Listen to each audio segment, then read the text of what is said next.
The difference between the new Switchblade and the old Switchblade, this bike has 142 mils of travel in the rear, and it was formerly 135, so a little more of a good thing.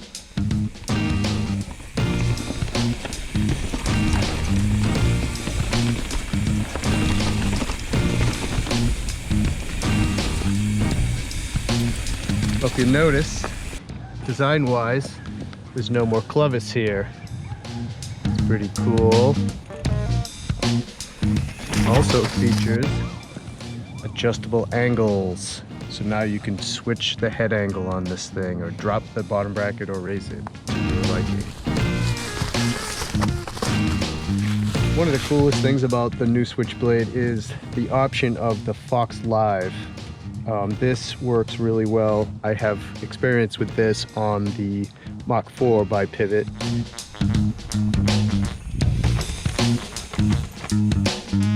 Basically, this bike feels like the Mach 4 and the Firebird 2.9 had a baby. It's an amazing machine. Come on over to JRA today and check out the version 2 Switchblade. We have them in stock. We have demo bikes.